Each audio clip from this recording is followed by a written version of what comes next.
in those situations is to validate what the kid is saying and tell the kid unconditionally, I want to hear what's going on. You're listening to Play Therapy Community Podcast, episode 55. Welcome to Play Therapy Community Podcast, providing connection, information, and inspiration to child therapists all around the world. Here's your host, a licensed psychotherapist, a registered play therapist, and my mom, Jackie Flynn.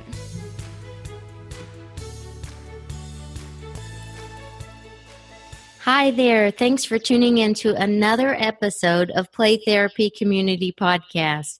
Well, I'm really excited about today's episode. I have a former guest on and someone that I admire their work greatly. It's Dr. Jonathan Singer. He is an expert in the area of suicide. Thanks so much for being on the show, Jonathan. Oh, Jackie, it is my honor and pleasure to be back again talking with you about this really important topic. Absolutely. Can you tell us a little bit about yourself and what you do? Yeah, so I am currently an associate professor of social work at Loyola University in Chicago. I'm the founder and host of the Social Work Podcast, and I am the author, or the co-author, I should say, with Terry Erbacher and Scott Poland of the 2015 publication Suicide in Schools. And it's a practitioner's guide that takes folks through assessment, prevention, intervention, postvention for the topic of suicide in schools. What a great resource. And I'll put links to those in the show notes. So if someone wants to quickly grab a copy of that, then they can, or visit your amazing podcast too. That's how I found you. Thank you. You're welcome. Now, I know a lot of our listeners out there are therapists working with children, adolescents, and families. What are some efforts that therapists can make in the area of suicide?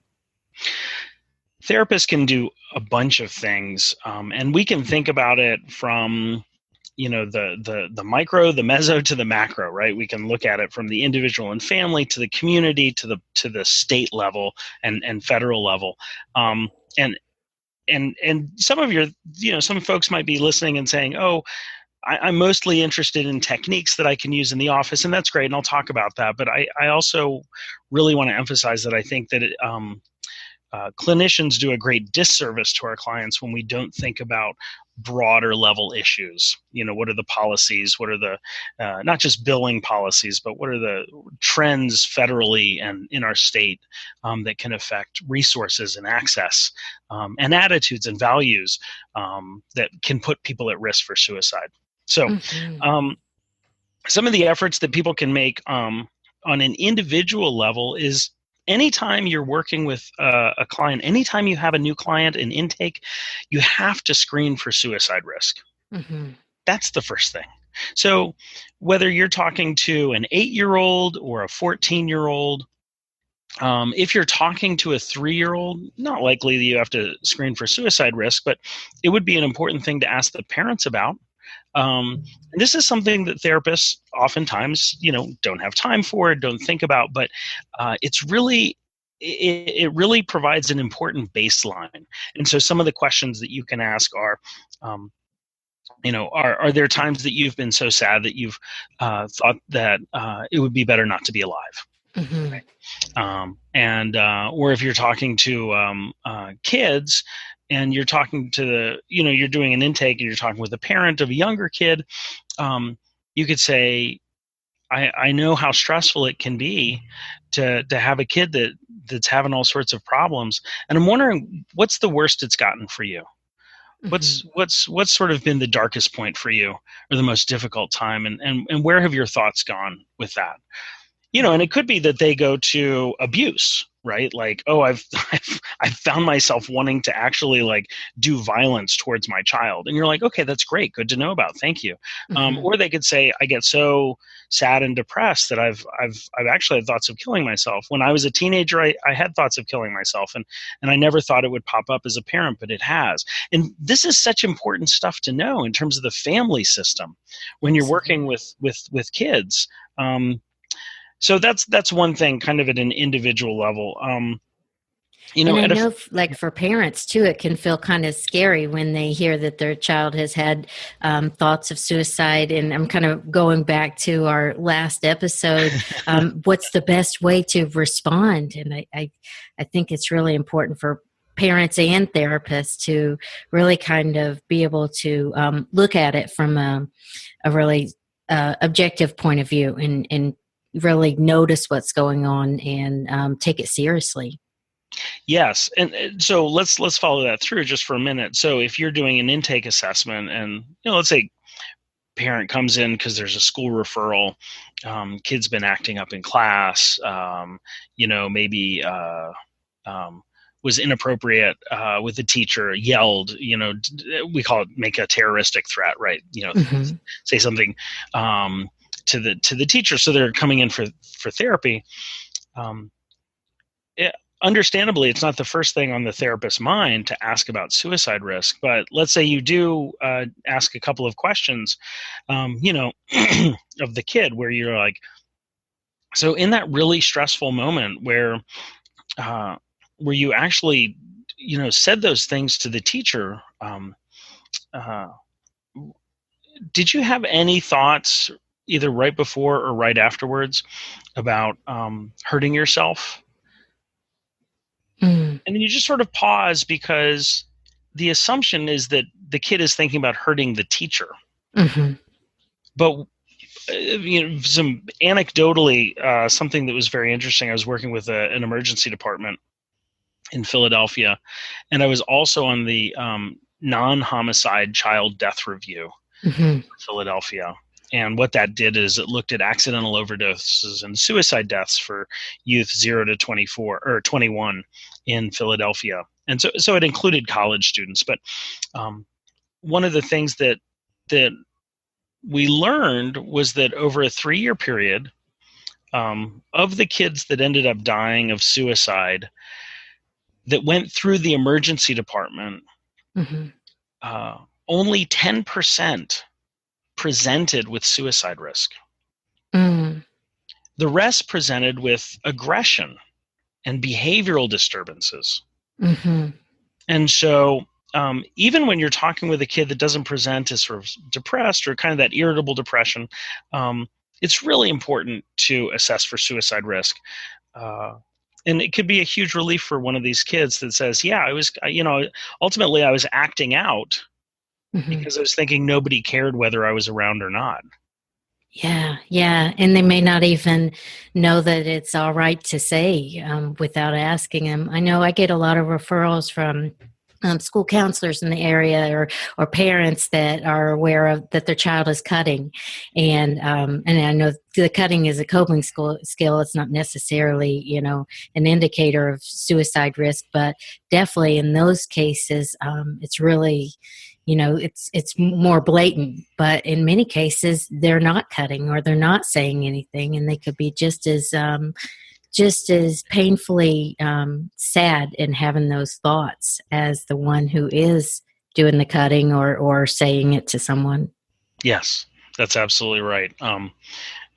Seeing having visible markers or cues like, burn marks or cuts or broken fingers, actually. Oftentimes we think about cutting and burning more for girls.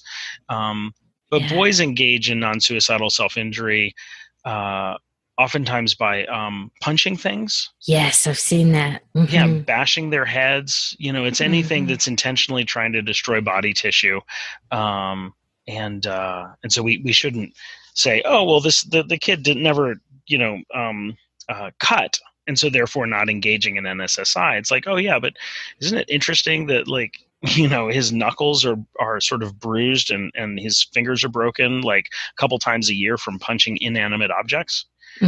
So but anyway, this is we could go down this path as well, but yes.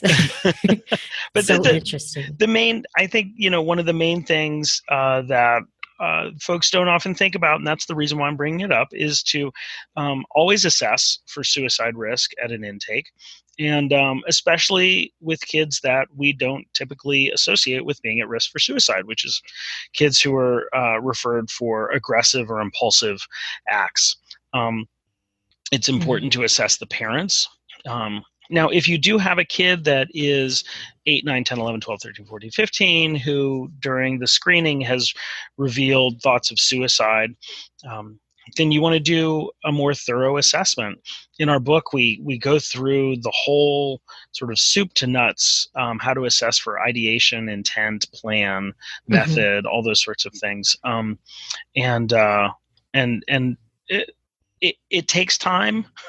Yeah. And therapists are like, oh, I set up an hour for this and I've got another client, and I understand how frustrating it can be, and can throw off the flow of the day. But it's essential, you have to do it. And so the suicide risk assessment in our book is a great resource for folks who don't feel confident in running through one of those by themselves off the top of their head.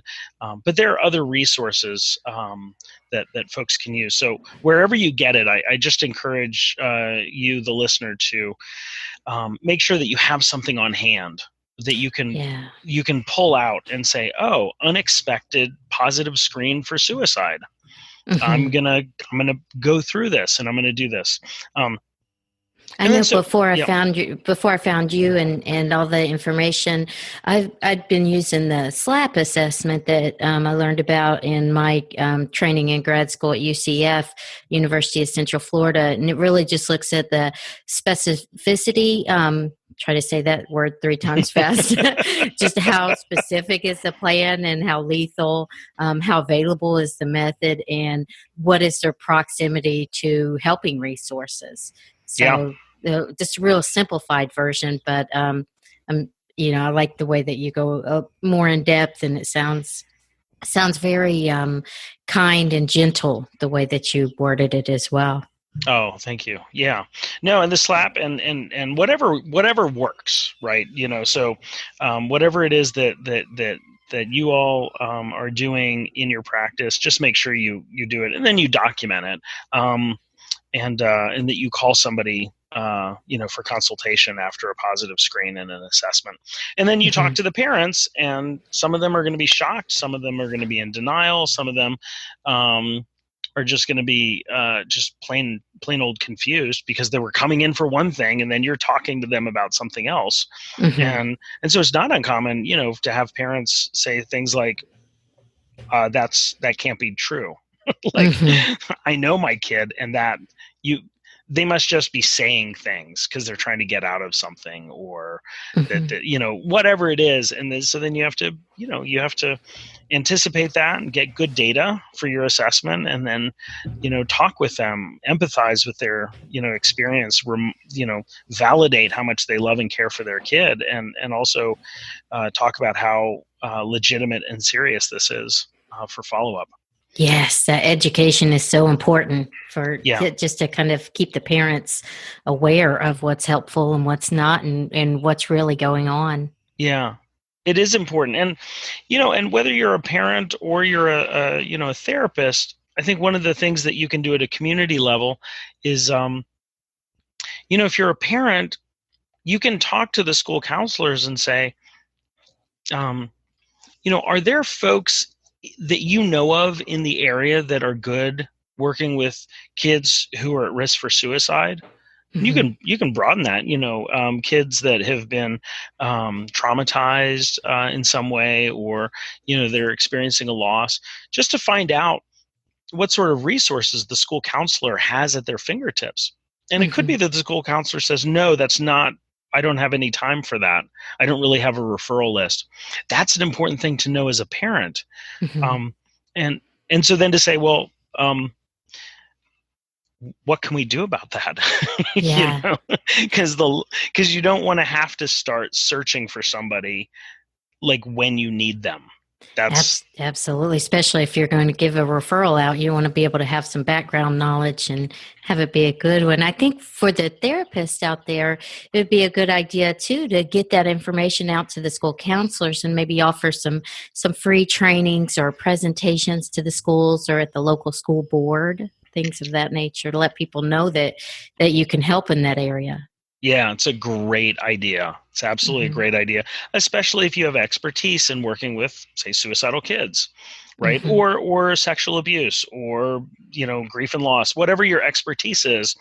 Reaching out to your local schools and saying, "Look, I'm not doing this to send myself on a fabulous vacation to Bora Bora. I'm doing this because I know that you're busy, Mm-hmm. and I know that uh, it, it's difficult to spend the time to just go through the phone book or whatever people use these days Yeah. and find a therapist. And so I want to let you know, this is who I am. This is what I do. Yes, I come to schools and I see kids, or no, I don't come to schools. I Mm-hmm. don't do, outside of office visits, or that's all I do. So really, the therapist, you can do an amazing service to the community by reaching out to the school and school counselor and providing some of that information. Absolutely. You can make a big difference in the world. Now, for the child therapists out there working with children, teens, and families, what are some actual interventions that they can do that can be helpful to kids with suicide ideation? Well, one of the best interventions out there for families is something called attachment-based family therapy. Mm. And it is a therapy it's an emotion-focused therapy that is grounded in attachment theory. Mm-hmm. And it addresses the fundamental issue of, and this is primarily for adolescents, but when adolescents are thinking about killing themselves, what stops them from going to their parents? Mm-hmm. When kids are depressed, what keeps them from seeing their parents as a resource? Mm-hmm.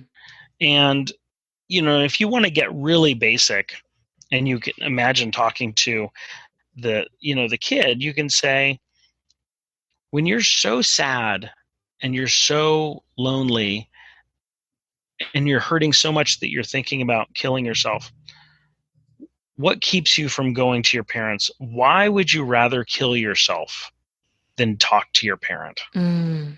Oh, that's so key. It's so key. Like, it just puts it all out on the table. And you can ask the same question to the parent. Mm-hmm. Your kid is sitting here and is genuinely contemplating that it would be better to die than to come talk to you. Why do you Mm-hmm. think that is? What happened? Mm-hmm.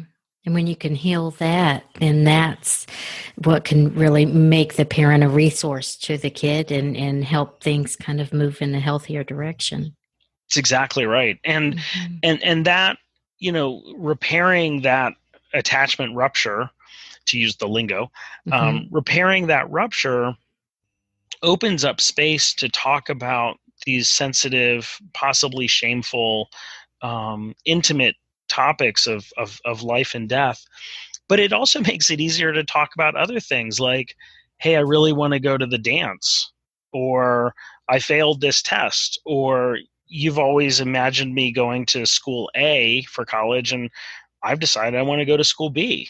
Mm-hmm. So it's not just about depression and suicide, but attachment-based family therapy really opens up the relationship so that parents and children can talk to each other about a whole host of issues that otherwise might have been too difficult to talk about because of the relationship. Yes, like sex and drugs or just, nutrition or anything. I've been reading a lot of Dr. Siegel's books, Uh-huh. The Whole Brain Child and No Drama Discipline, Parenting from the Inside Out. And it really talks about the importance of connecting with your child and really reflecting that feeling and then redirecting. And I think when you're talking about the relationship, all of those things can really support that healthy relationship to where they feel emotionally safe to come to the parent. Yes, and the parent's job in those situations is to validate what the kid is saying Mm-hmm. and tell the kid unconditionally, I want to hear what's going on. Yeah. And I think one of the things that parents oftentimes confuse is this idea of condoning and validating. So if you have a kid that comes and talks to you and says, I'm worried, that basically the future is going to suck for me, and that's why I want to die. The parent's instinct is to say no. Your future won't suck. Which, first of all, from a cognitive perspective, is we don't know the future, so you don't want to go there anyway. Yeah. But from an attachment perspective, what that says is it says your view of the world is not valid here. It's not a safe perspective to have in our relationship because I'm going to negate it. Now, the parents are, obviously doing it out of a place of love and care and, and nurturing in their mind, but it's coming across not that way. And so if a parent says, that sounds like a really horrible place to be, I can see why you would be so upset. Some parents are like, but isn't that telling them that they're right? And it's like, no. That's not telling them that they're right. It's not, you're not condoning, you're not agreeing, you're just validating the experience.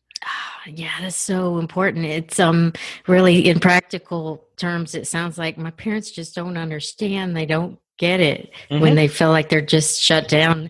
That'd be kind of like going to your spouse or your friend and say, oh gosh, I don't feel good. Oh, you feel great. It's like, no, you don't feel good. Yeah. Or like, oh, my job is so hard. Well, at least you have a job, You're like, well, okay, that's not what I'm talking about. I just need somebody to be like, oh, it sounds really hard. You're like, yeah, thank you. Because what happens is that when parents are able to say, hey, it sounds like you're having a really hard time, the kid's like, oh, my parents get that I'm having a really hard time. And then the parent says, so tell me more. And that's it. That's all you have to say. Tell me more. The kid's like, really? Tell you more? Yeah, tell me more. Yeah. Okay, well, then this other thing. Wow. So they totally blew you off. Yeah. That's really embarrassing. I could see why you'd be so embarrassed. Tell me more. So it feels like they care. It feels like, hey, my parent cares about me. And a lot of times that's the root, one of the roots of what feels so devastating, like they feel so isolated and nobody cares. So if you give them that acceptance, that validation, it can really feed that need. Yeah, exactly. That's exactly right. And so, attachment theory says that we have this biological instinct to as children, as to seek out nurturance and care and comfort and safety. And as adolescents, we do that in ways that look a little different than when we were children. But the response from the parent at the most fundamental level has to be the same, right? It used to be that when they were 5, you could pick them up and you could just like basically smother them with love. We can't really do that to a 15-year-old. No. Actually, I have a 15-year-old and he's taller than me. It does not work at all. It doesn't work, Even if you at times want to just take him into your arms and just do that. So you have to start doing that with your words, right? And your actions, right? You have to be there and be around for that one moment every 3 weeks where they come to you with something that's, kind of like connecting. So you say, tell me more. And then what happens is once you've validated their feelings and you've said, I'm going to listen unconditionally and non-judgmentally, then this mass of emotions that swirls around in their mind, and Dan Siegel talks about this and sort of the neurocognitive stuff. And what happens is that they are then able to start problem solving on their own. Yes, and that's what we want for them. Yes, we do. We totally want that for them. And if we have been, and if we're like, oh, I need my kid to start thinking about this differently, therefore I'm going to dispute the cognitive dissonance, right? Not that most parents think about it like that, but I'm gonna identify the false thinking, or I'm gonna whatever it is. That actually doesn't address the the emotional state. Yeah. And while that emotional brain is activated, the kid is going to have a hard time getting into the executive functioning, getting into the thinking and the planning brain.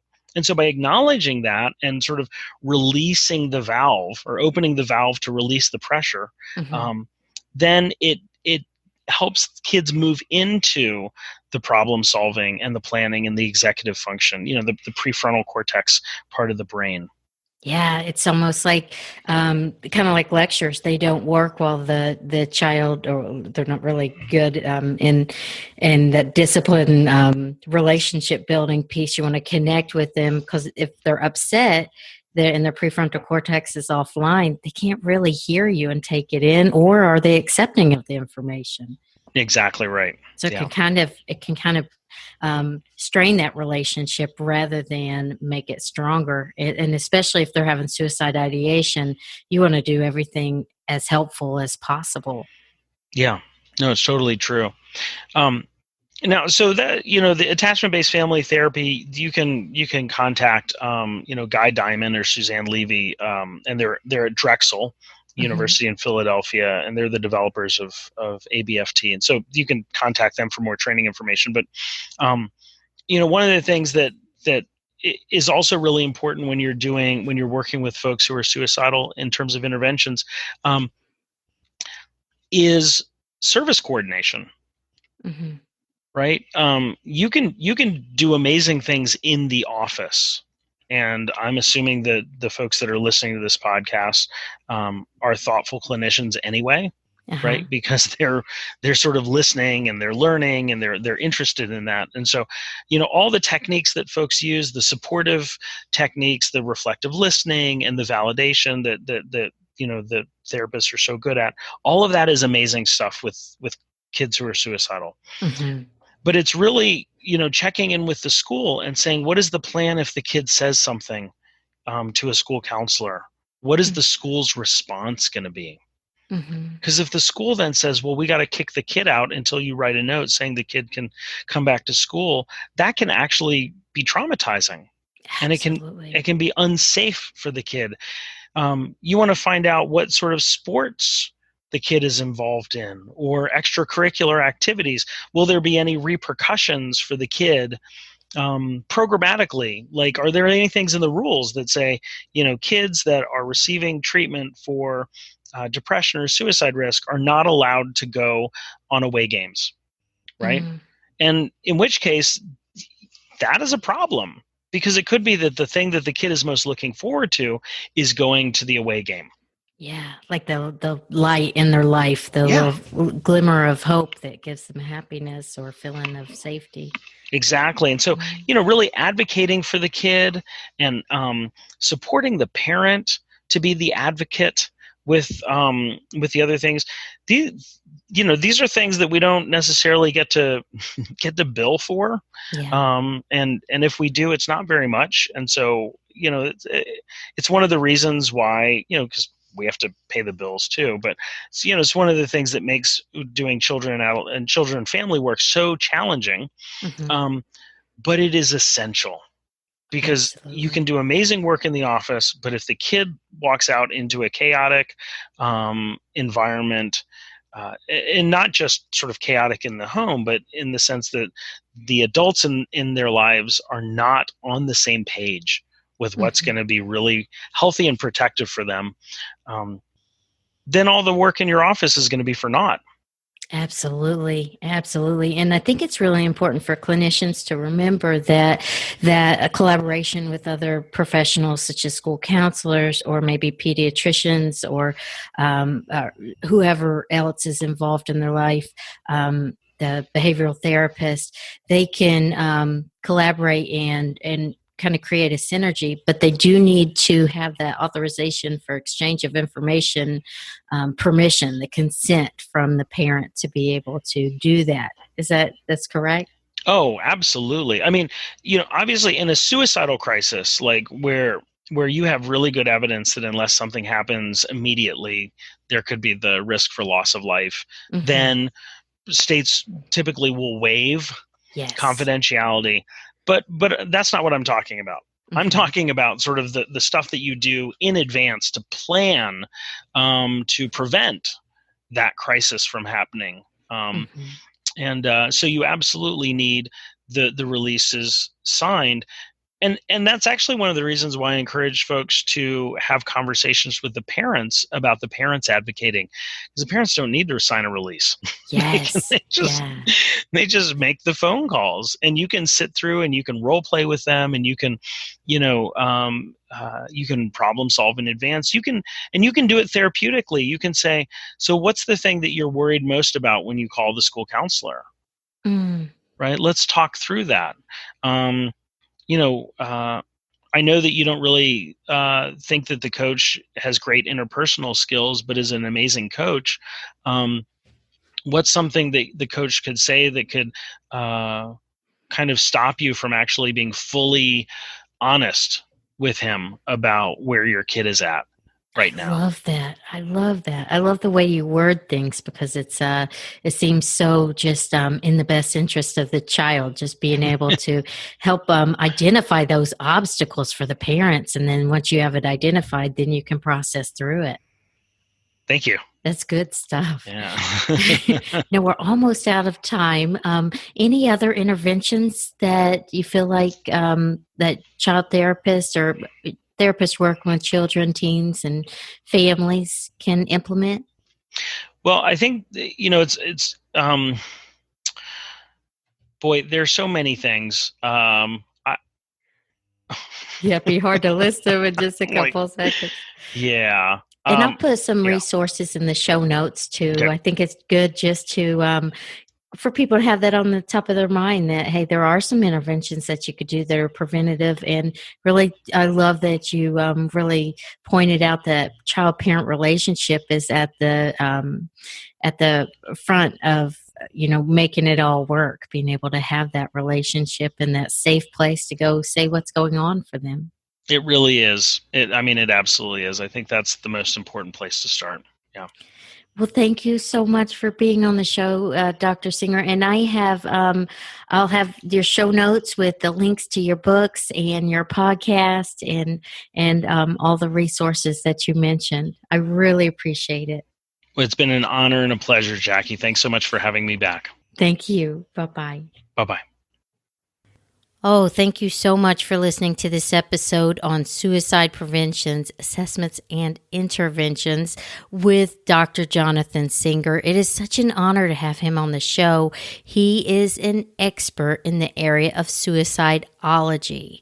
So if you would like the show notes to this episode, go ahead and visit playtherapycommunity.com, and there you can find the links to his book, and you can find the links to his podcast, the Social Work Podcast. Lots of great resources there. And also be sure to check out episode 56 of Play Therapy Community Podcast, where he talks about suicide pacts and social media. Really good episode.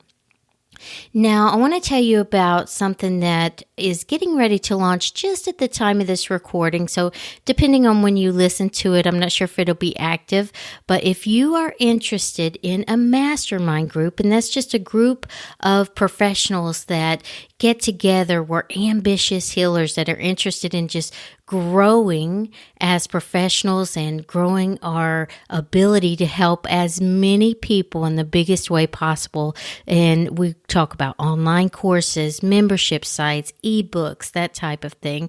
We really just challenge each other to take it to the next level. So in that group, we'll brainstorm ideas, set goals, give honest and compassionate feedback.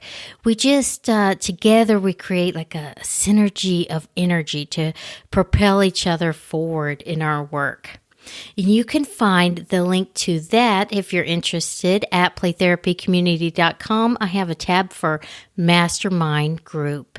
Now, it meets bi-monthly, and it's about an hour and a half meeting. So, go ahead, go to that page, scroll down to the bottom, and send me a message if you're interested, and I'll let you know if the group has openings at that time, or we'll chat for about 5 to 10 minutes to see if you're a good fit for that group and the group is a good fit for you.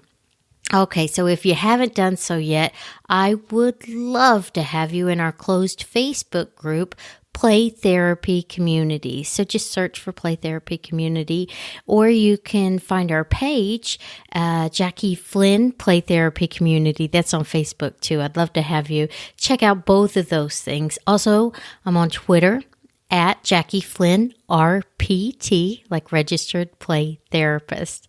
So if you're an iTunes user, I would love to have you subscribe, rate, and review the podcast. I read every review. And for those of you that have sent messages to me, whether it's email or through the messenger, I love getting your feedback. So thank you, thank you, thank you. All right. Until next time, and be sure to check out episode 56, the second part of the suicide prevention series with Dr. Singer. But until next time, take care. To join our growing community for free, just go to playtherapycommunity.com and find us on Facebook too. Thanks for listening to the Play Therapy Community Podcast. Until next time, bye-bye.